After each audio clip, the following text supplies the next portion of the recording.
1º de março. Continuando falando sobre ainda a cobiça, vamos falar sobre esse casal, Ananias e Safira. A igreja vivia um momento espetacular. Havia sido derramado sobre eles o Espírito Santo no Pentecostes, onde milhares e milhares se converteram no mesmo dia. Os apóstolos falavam com grande poder e grandes milagres, sinais, curas foram acontecendo como o início da igreja na mão dos apóstolos. Jesus já não estava mais aqui. Jesus já tinha ascendido ao céu e Jesus disse: ide pregar o evangelho a toda criatura, toda autoridade eu estou dando para vocês. Eu recebi do meu Pai e estou dando essa autoridade para vocês. Vocês vão pregar com autoridade e para isso enviarei o Espírito Santo. Não os deixarei órfãos. Virá sobre vós o Espírito Santo. E nesse ambiente de nascimento da igreja, onde conta a história desse casal, Ananias e Safira, e a cobiça que tinha no coração deles. Eles viram que a igreja era o ideal que Jesus tinha falado. Estava vivendo o ideal. Ali os pobres chegavam, os necessitados, as viúvas, os enfermos eram curados, aqueles que estavam com fome, aqueles que estavam abandonados pela sociedade, as famílias acolhiam e nenhum passava falta de nada. Tudo lhes era em comum. Por quê? Porque todos que tinham salário ou tinham alguma renda, algum valor, algum imóvel, que bastava um só para ele tinha mais de um, então ele vendia. Eles vendiam, pegavam o seu salário e entregavam nas mãos dos apóstolos. E os apóstolos, então, eles faziam a administração de toda a igreja ali. Não deixavam faltar nada. Uma grande volume de pessoas ajudavam na distribuição de alimentos para todas as pessoas, roupas para todas as pessoas, calçados, abrigo para todas as pessoas que estavam necessitando. Remédios e curas e tal foram todos providenciados. Então Ananias e Safira ficaram tocados com esse projeto maravilhoso. E movidos pelo Espírito Santo, eles disseram: vamos vender tal propriedade e vamos também trazer o produto da venda aqui na igreja. E para ajudar, todos estão fazendo isso. Ninguém pega o dinheiro e fica para você, para si. Eles trazem aqui. E com alegria eles participam todos juntos da alimentação e de todo o trabalho social e religioso que viviam em comunidade. E é isso que eles fizeram. Foram e venderam essa propriedade. Até aí, ótimo, parabéns. Eles planejaram algo maravilhoso, movidos pelo Espírito Santo, para ajudar a igreja naquela tarefa tão nobre. E, logicamente, seriam abençoados pela iniciativa que eles tiveram. Mas aí surge um problema. Em Atos capítulo 5, verso 1 a 11, só Lucas, que escreveu o livro de Atos, relata esse episódio. Os outros evangelhos não relatam esse episódio. Por quê? porque Lucas já estava vivendo lá na frente, né? Lá na frente. E ele, bom, os outros também poderiam ter escrito, mas só ele escreveu. Então, o casal ofereceu aquele total e quando chegaram lá, entregaram o valor. Só que antes de entregar o valor, eles pegaram uma parte para eles.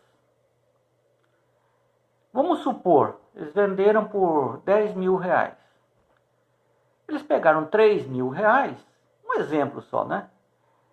E guardaram para eles. É um direito que nós temos. Era nosso, eu vou guardar 3 mil para nós. E vamos dar 7 mil para os apóstolos. Tudo bem. A promessa não foi essa. Diz assim, Deuteronômio diz assim, quando você fizer um voto, logo execute, cumpra-o o mais rápido possível. Não altere o seu voto.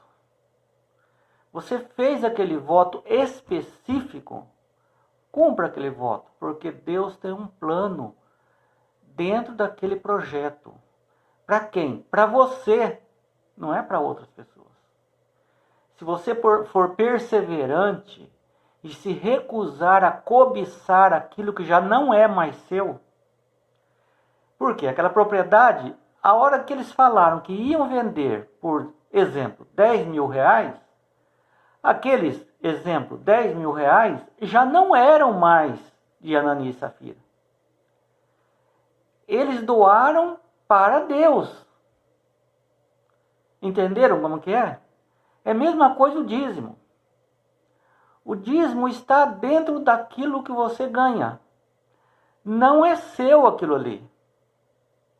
Você não pode reter aquilo ali da igreja. Entenderam como que é o negócio?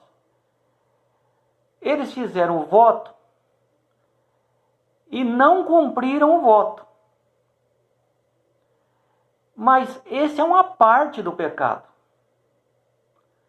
A outra parte do pecado foi que eles mentiram quando entregaram o dinheiro. Volto ao exemplo do dízimo também. Se o seu dízimo é 100 reais e você entregar 70 reais, você está cometendo um pecado.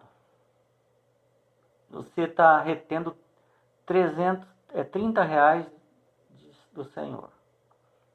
Agora, não cometa o outro pecado, que é mentir. Se o tesoureiro perguntar, mas isso aqui é seu dízimo inteiro aqui e tal, tá bom. O tesoureiro não vai desconfiar de nada. Mas o Espírito Santo sabe que você está mentindo. Além de você cobiçar o valor, depois que você cobiçou, você pegou, roubou o valor de Deus, você ainda mentiu. Porque a cobiça no coração, na mente, ele leva a um ato, que é roubar. Leva a outro pecado, mentir. Leva a outro pecado, hipocrisia. A outro pecado, a outro.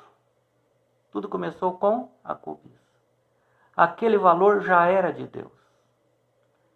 Então o Espírito Santo moveu Pedro a perguntar, a dar uma chance para Ananias. Ananias poderia dizer, olha, quando Pedro perguntou,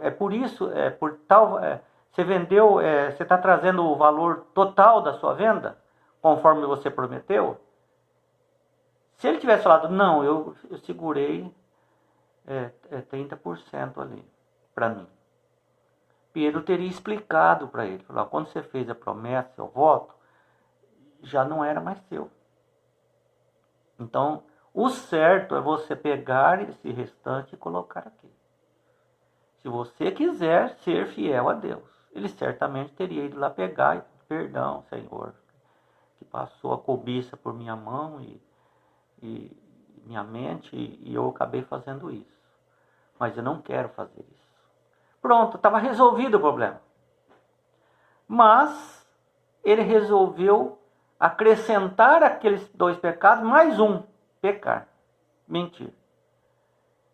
Não, realmente. Foi por esse valor? Foi. Tem certeza? Sim.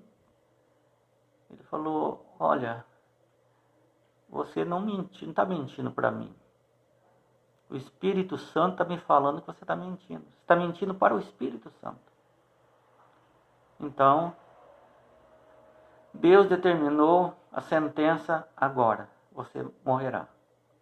Ele caiu morto na hora.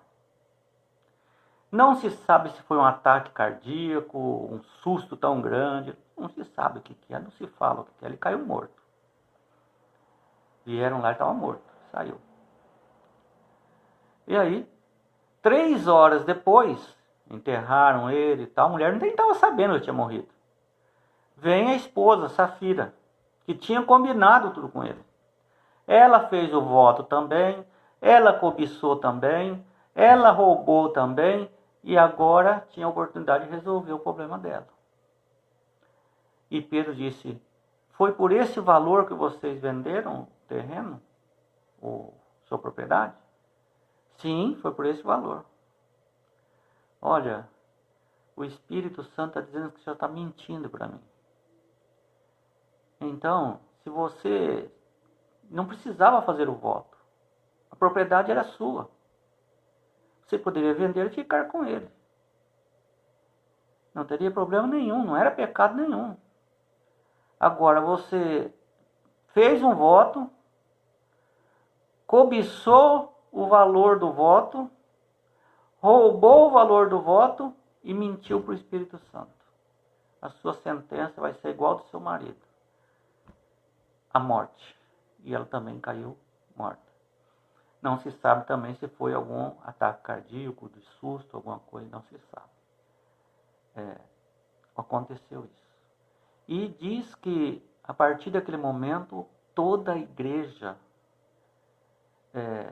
daquela época ficaram assim, alarmadas, com medo. E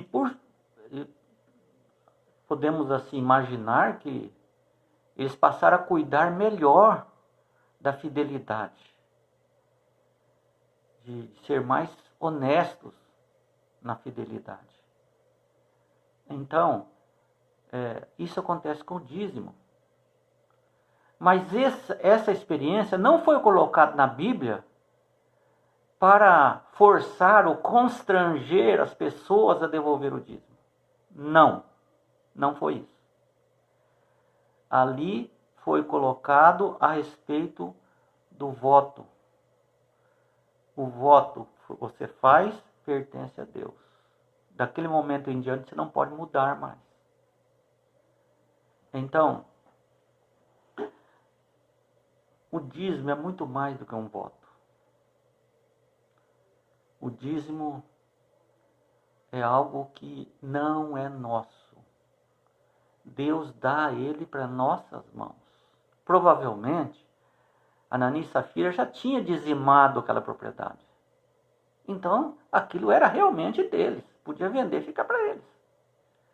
Mas eles resolveram fazer um voto igual os outros fizeram. Nenhum outro foi morto. Nenhum outro cobiçou. Nenhum outro roubou. Nenhum outro mentiu. E nenhum foi morto. Só eles. Então, Deus faz questão. Deus está ouvindo o que nós estamos falando com Ele.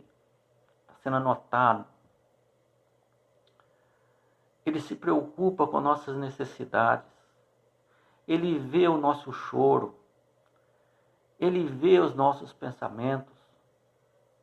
Ele vê quem somos nós, quais são as nossas fraquezas, e oferece oportunidade para nos retratarmos, para recomeçarmos em todos os pecados. Mas a cobiça é algo perigosíssimo. Se passar pela sua mente a questão da cobiça, tire logo isso, porque ela leva a uma multidão de pecados. e ela pode levar a lugares que nós nem imaginamos. Que Deus continue nos abençoando e sermos abençoados como Anani e Safira não foram. Deus nos abençoe.